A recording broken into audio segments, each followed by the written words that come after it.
no primeiro momento, eu queria destacar, né, de onde qual é o meu ponto de partida, né? Primeiro, que é falar desse campo, né, que é o da educação de jovens e adultos. É um campo, é uma modalidade da educação básica, mas que é atravessado por recortes que são classe, né, do seu público de classe, raça, etnia, gênero, sexualidade geracional e regional. Então, a educação de jovens e adultos é essa modalidade da educação básica que, desde a Constituição, né, se torna um direito. Então, eu costumo destacar e ressaltar: a educação de jovens e adultos é um direito público, subjetivo, e é uma responsabilidade do Estado, né, do poder público, a sua oferta. Né?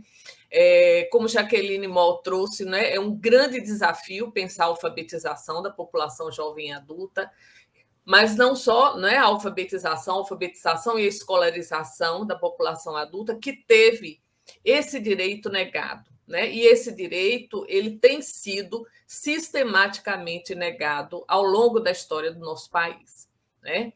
Eu digo também, eu costumo chamar a atenção que a educação de jovens e adultos é herdeira do processo violento de exclusão da população negra nesse país.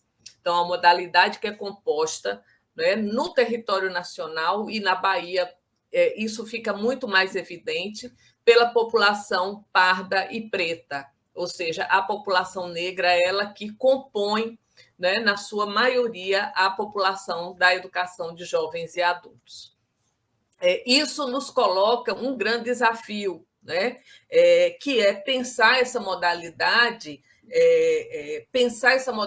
como direito e ela como um lugar importante nas políticas públicas. Né? Uma outra marca que a educação de jovens e adultos carrega aí na sua história é a instabilidade nas medidas que vão sendo adotadas ao longo da nossa história. Primeiro, uma marca muito forte de que se faz a educação de adultos ou se alfabetiza adultos de qualquer forma, né? Com pouco dinheiro e com pouca formação. Né? Então, desde as primeiras campanhas de alfabetização de adultos, lá, né, na década de 45, na década de 40, né, a nossa primeira campanha de alfabetização de adultos, que vai ter como lema, não é, qualquer um pode alfabetizar um adulto, basta saber ler e escrever.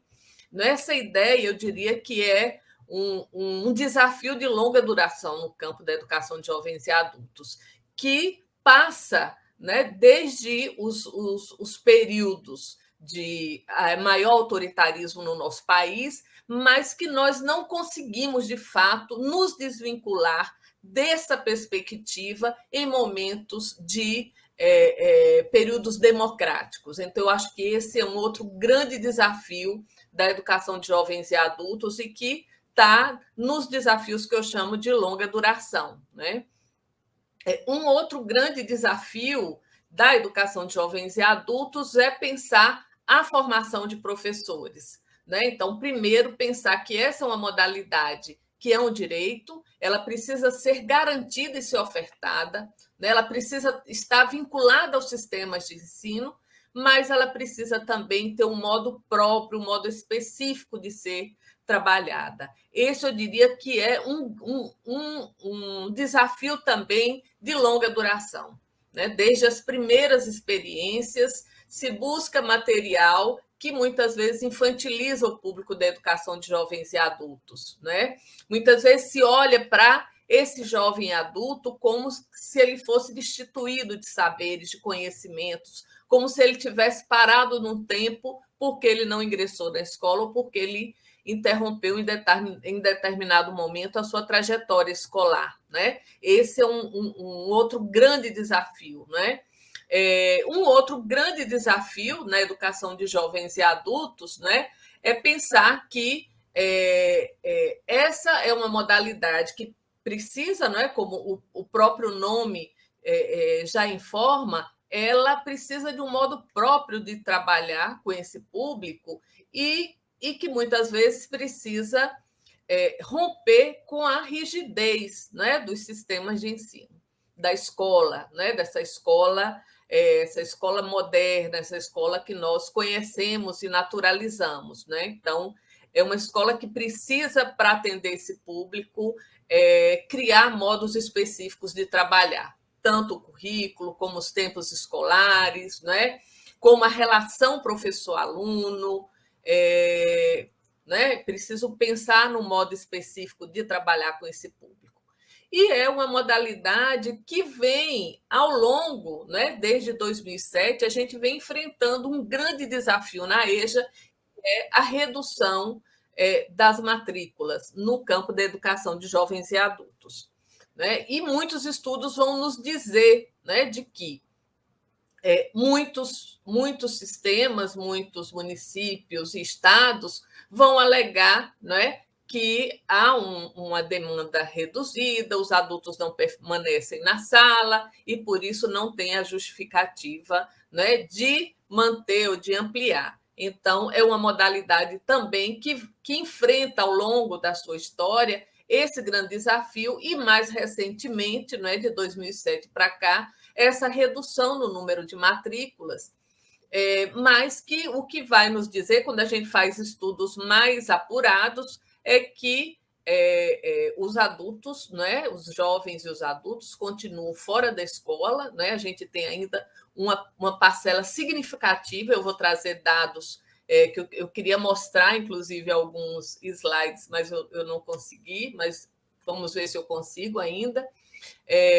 E, né, dizer que e aí nós temos o exemplo de muitos municípios e temos aqui na Bahia a capital, né? Salvador fechou em 2021 44 escolas de educação de jovens e adultos, né? Que atendiam, escolas que atendiam a educação de jovens e adultos. Essa modalidade foi fechada em 44 escolas, né?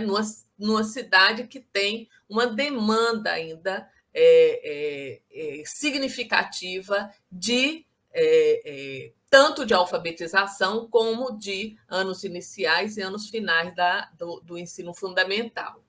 Então, é isso. Eu vou trazer dados de um esforço que nós temos feito no grupo de pesquisa, grupo de educação de pessoas jovens, adultas, idosas, né? Educação popular, trabalho e diversidade, e fizemos um esforço que foi muito provocado por esse movimento que é de redução das matrículas, entender onde é que estão esses jovens e adultos, quem são, né? E ter com mais precisão, ou nos aproximarmos mais desse público potencial da educação de jovens e adultos. Né?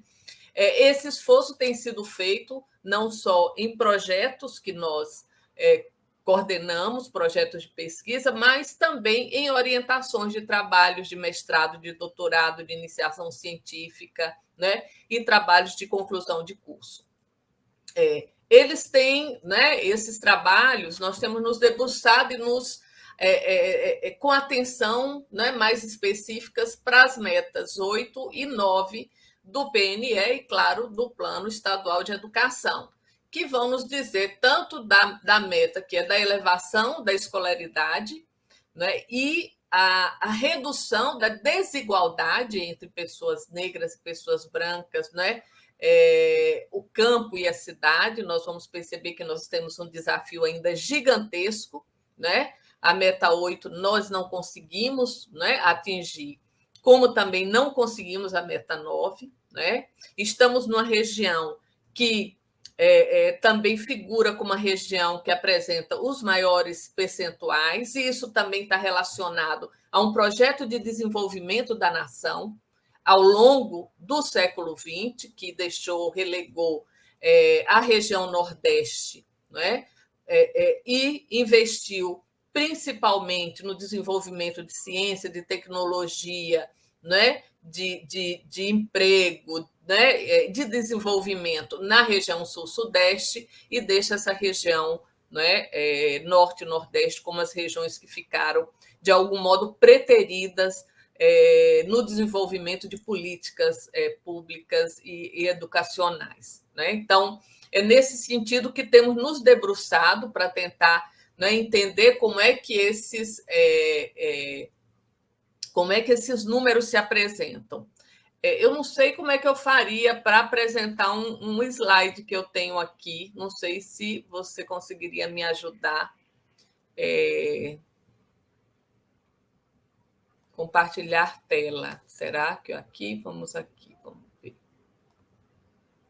Ah, consegui. Só um minutinho. Agora eu vou chegar aonde eu quero.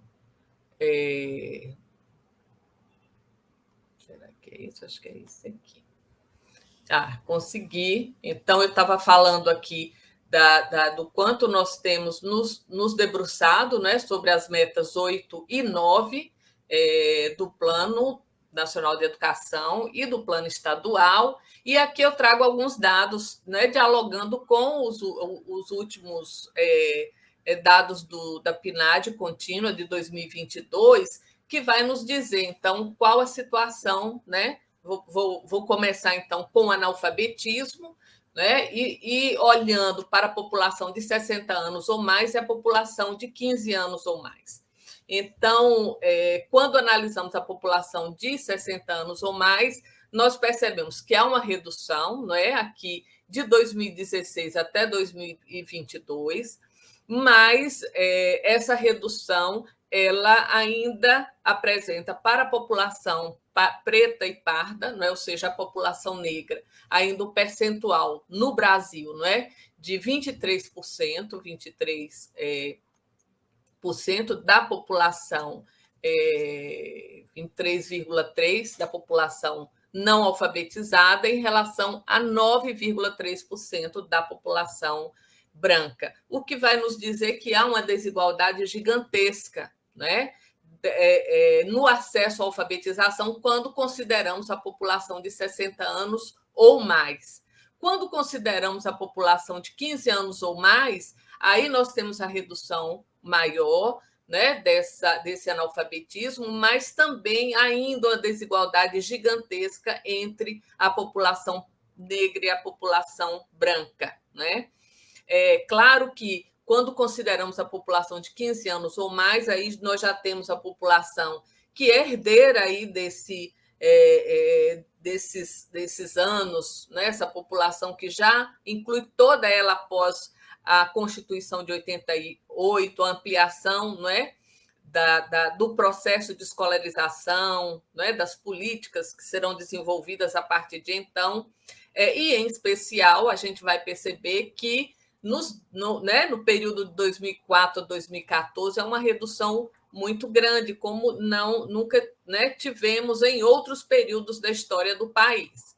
Aqui, né, é um quadro também, é um mapa, não é, que vai mostrar o quanto o Nordeste não consegue. Esse também é a fonte é a PNAD contínua, e aqui é da agência, né, IBGE, que vai trazer em relação às metas, né, do PNE, como é que nós estamos, quais os estados, então, atingiram a meta de alfabetização, e os estados do Norte e Nordeste, não é, e o Acre são os que não conseguiram cumprir a meta, não é? Aqui nós temos esse gráfico que vai nos dizer, nos remeter também a alguns elementos que as nossas pesquisas têm demonstrado. Primeiro, que os estudantes, os que deixam a escola, os que interrompem os estudos, né, eles o fazem por questões de trabalho, na sua grande maioria, né? Mas também tem aqueles que deixam por outros motivos. E aí as questões de gênero aparecem com muita força, né? Que é a questão da gravidez, né? Mas também as questões de saúde vão se apresentar. Mas tem um dado muito curioso que aparece aqui como 24,7%, que não tinha interesse em escola, né? Em estudar. O que vai nos dizer o quanto os jovens e adultos vão também incorporando ou assumindo sozinhos, né? Ou se responsabilizando pelo fato de não permanecerem na escola. Né? Isso é algo que eu digo que é também produzido ao longo da nossa história. Há uma negação de acesso à escola desse público, há uma expulsão por diferentes fatores, desde as condições sociais até a violência do racismo, até a descrença da escola de que essas crianças, esses jovens, esses adultos não vão aprender, não é? E esses jovens e adultos se responsabilizam muitas vezes pela saída da escola, pela a interrupção dos estudos. Quando a gente faz os estudos, as pesquisas de trajetórias, não é? De histórias de vida, nós vamos perceber que as pessoas, que essas, né, os sujeitos e as sujeitas da educação de jovens e adultos estabelece essa trajetória escolar com muito sacrifício, com muitas violências e com muita precariedade. Não é? Nós temos nos debruçado a estudar mulheres, né? Temos orientado muitos trabalhos que têm estudado mulheres e é impressionante que as histórias são muito parecidas. Elas iniciam no mundo do trabalho, ainda crianças com 10, 12, 13 anos de idade, no serviço doméstico, são impedidas de estudar, a violência também nas relações de gênero, muitas vezes os pais não deixam os maridos posteriormente, então, esse dado termina contrastando com aqueles que a gente obtém quando faz pesquisas ouvindo as narrativas dos sujeitos e das sujeitas da educação de jovens e adultos. Esse dado traz uma outra situação que é importante para entender a EJA, que é a condição, né, de trabalho. Né? E como o trabalho é esse motivador do abandono da escola, né? Da interrupção dos estudos, a necessidade de trabalhar, né? Faz com que esses jovens e adultos tenham que não tenham condições de dar continuidade aos estudos. Né? Aqui são dados, né? Eu agradeço aqui publicamente ao professor Almerico, que faz parte do nosso grupo de pesquisa, não é, Almerico? Somos colegas do mesmo grupo de pesquisa da UFBA, com a professora Marisa Carvalho também, que mandou esses dados. Saíram os dados do segundo trimestre de 2023 da PNAD contínua, e ele manda, o Brasil tem, então, 70 milhões de pessoas com 18 anos ou mais de idade que não têm o ensino médio. Isso significa que é uma demanda potencial da educação de jovens e adultos. A educação de jovens e adultos é uma modalidade da educação básica, né, que vai dos anos iniciais do ensino fundamental até o término do ensino médio. E no estado da Bahia, 5,8 milhões de pessoas com 18 anos ou mais de idade que não têm o ensino médio completo. Esse dado, de algum modo, ele se aproxima e se distancia, de algum modo, de um esforço que a gente vem fazendo, que é de localizar essa população, e aí digo para vocês, muito provocadas, como grupo de pesquisa, né? Pelo fechamento das escolas em Salvador, nós dizemos não é possível, né? Não é possível que isso aconteça, e os professores lutando pela reabertura das escolas, e aí nós, a partir de um diálogo também com uma colega de Santa Catarina que está conosco, a professora Maria Hermínia Lafim, fomos em busca dos dados da escolaridade da população de Salvador a partir dos dados do TSE. Né? E, claro, que os dados do TSE eles nos possibilitam, inclusive, geolocalizar essa população, mas nós acessamos os eleitores. Então, é uma população de 16 anos ou mais, e a gente sabe que, como voto obrigatório a partir dos 18 anos, você tem aí uma margem de erro, porque nem todos os jovens de 16, 17 fazem o cadastro eleitoral de imediato, mas são dados muito interessantes, nós temos trabalhado muito com eles. Né? E o que foi que nós identificamos? Nós temos levantado esses dados da Justiça Eleitoral, os dados da PNAD, mais os dados do censo escolar, para contrastar, não é? Para os dados de matrícula e os dados de população com baixa escolaridade.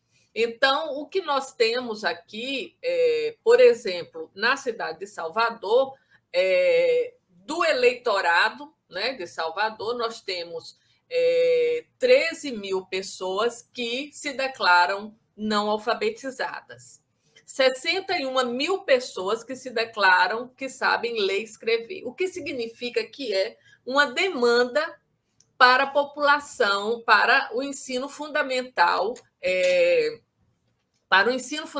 ou seja, a primeira etapa do ensino fundamental, se a gente considera quem não sabe ler e escrever e quem lê e escreve, não é? Ou seja, são pessoas que possivelmente não têm a primeira etapa do ensino fundamental concluído. Mas nós temos um outro dado também, é que na cidade de Salvador tem 337 mil eleitores que não completaram o ensino fundamental, né? O que nos dá uma dimensão aí de mais de 400 mil pessoas como demandatárias, né? Como demanda potencial da educação no ensino fundamental, né? Então, pensar que essa é uma demanda gigantesca, né?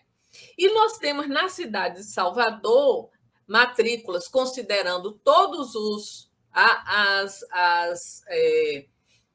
municípios, estado, tal, 41 mil matrículas, né? Então temos 800 mil eleitores, 45 mil matrículas na cidade de Salvador, para uma demanda potencial de 755. Aqui nós estamos considerando até o ensino médio incompleto, né? Aqui é o exercício que nós fizemos também no estado. Aqui também, só um minutinho. Aqui é no estado da Bahia, aqui não é Salvador, é estado da Bahia. Deixa eu voltar aqui. O eleitorado, isso, que vai nos dizer, não é? Aqui é Salvador, aqui é o estado da Bahia. Aqui em cima está errado, né? Então, que nós temos uma população de pessoas não alfabetizadas de 773 mil, que lê e escreve de 1.472 mil pessoas, e que tem um ensino fundamental incompleto 2 milhões e 500 mil pessoas. Ou seja, tem uma demanda gigantesca do ensino fundamental, né? Uma demanda gigantesca na Bahia dos anos iniciais, que a gente considera pessoas não alfabetizadas e pessoas que leem e escrevem somente, né? Para uma oferta na Bahia de 345 mil matrículas. Então, somando todo esse público até o ensino médio completo, nós teríamos uma demanda, né, potencial de 6.658 mil pessoas, né, que precisariam ser atendidas nos níveis, nos diferentes níveis e etapas da escolarização. Aqui, nós fizemos um exercício, pegando aqui os dados da Bahia, nós temos de Salvador também, inclusive de Salvador, por bairro, né, por região eleitoral. Então, nós fizemos um mapeamento, né, que agrupando os bairros, porque a Justiça Eleitoral agrupa os bairros, e a gente vê na cidade de Salvador, quando olha o mapa, a desigualdade na cidade, né? E eu vou chamar a atenção de vocês, no caso da cidade de Salvador, de como uma política de fechamento de escolas de educação de jovens e adultos é uma política racista, é uma política que deliberadamente impede a população negra que acesse o direito à escola. Esse direito que foi negado ao longo de todo, né, da história desse país, que se construiu, né, a partir do trabalho né, da escravização da população negra, mas que vai renovando os processos de exclusão dessa população e de violência constantes. Então, e na Bahia, a gente vai também dialogar quando traz os dados de pessoas não alfabetizadas e mesmo pessoas, que eu vou trazer mais um gráfico de pessoas com o ensino fundamental incompleto, de como a população jovem ela está. Nós temos uma população jovem ainda grande, né? Na população de pessoas não alfabetizadas, a gente tem uma população, né, mais adulta, né? Mas quando a gente vai para outras etapas, como a gente tem uma população jovem também que interrompeu os estudos em determinado momento. Então, esse gráfico vai nos dizer que o analfabetismo, então, ele está ali dos 40, né, se a gente quiser considerar dos 40 aos 85 anos, né, a população maior, então é preciso pensar políticas específicas para essa população, né? É preciso pensar, considerando a sua faixa etária, considerando, não é, a sua renda e seu pertencimento étnico-racial, seu gênero. Identificamos que também nas desigualdades de gênero, hoje nós temos percentuais muito próximos entre homens e mulheres. Então, o que nós tínhamos até 2019, que era mulheres a partir de 60 anos, um percentual maior de mulheres não alfabetizadas, hoje esse percentual se igualou. Em outras etapas, as mulheres ultrapassaram os homens em todas as outras etapas da escolarização. Aqui são os dados quando a gente analisa a população que lê e escreve, e aí eu estou ainda trazendo os dados do eleitorado. Esse é a minha referência, né? Então, a população que lê e escreve também está muito concentrada nessa população mais adulta, né? Ou seja, essa educação que demanda os anos iniciais do ensino fundamental. E quando a gente vai aqui para os dados do ensino fundamental incompleto, aí são os 9 anos, aí a gente já tem uma população jovem grande, uma população jovem significativa. Não é? A partir dos 19 anos, se a gente agrupar 17, 18, 19 e 20 e considerar de 21 a 24, 25 a 29, então tem uma população jovem demandando a conclusão do ensino fundamental, uma população jovem que não concluiu o ensino fundamental. E, claro, uma população adulta também, não é? Demandando. Então, nos chama atenção esse gráfico, porque os jovens estão, não é, já aí, indicando que não, né? Há uma indicação que os jovens, a partir dos 19 anos, se a gente, né, considerar o ensino fundamental completo, né? Um jovem né, um adolescente, ele aos 11 anos, não é? Aos 15 anos, né, ele conclui essa etapa de 9 anos, né? Ou concluiria, ingressaria no ensino médio. Então, a gente tem essa demanda que é gigantesca, né, de jovens né, com o ensino fundamental incompleto na Bahia. E aqui eu acho que é o último gráfico que eu trago, que é os dados do ensino fundamental completo, que vai nos dizer desse público na Bahia que demanda o ensino médio, não é? Ou seja, a conclusão da educação básica. E também são dados muito relevantes, porque tem aí uma população jovem também muito grande, não é? E, claro, a partir dos 40 anos, a faixa, claro, maior aqui, é essa de 35 a 39, de 35 a 44 anos, né?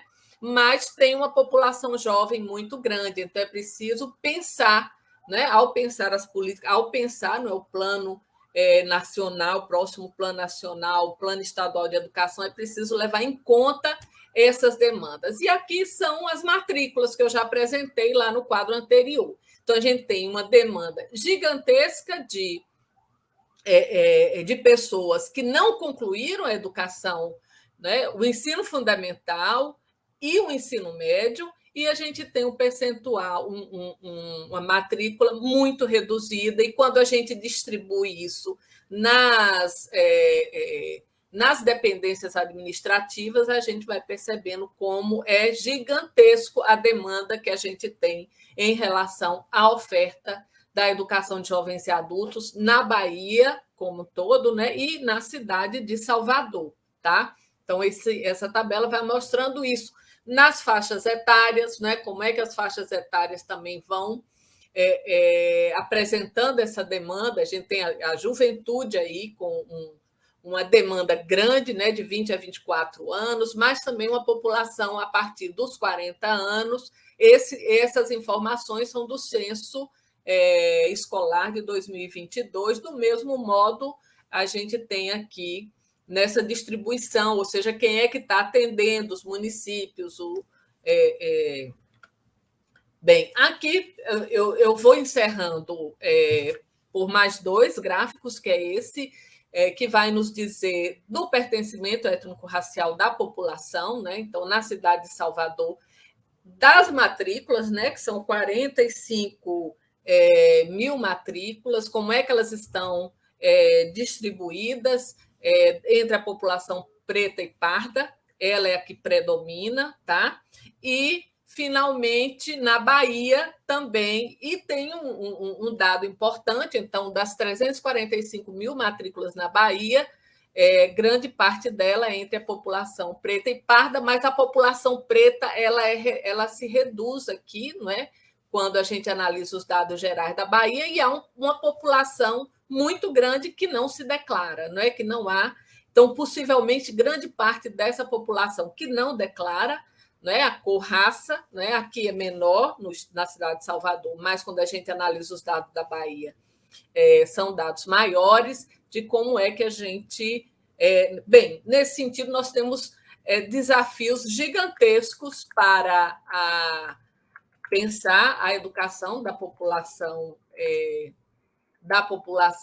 jovem e adulta no nosso país e no nosso estado, né? Os desafios são gigantescos e eu fico por aqui, então espero que esses dados possam contribuir com o debate para a gente pensar o próximo plano nacional e estadual de educação, pensando na especificidade da educação de jovens e adultos. Obrigada.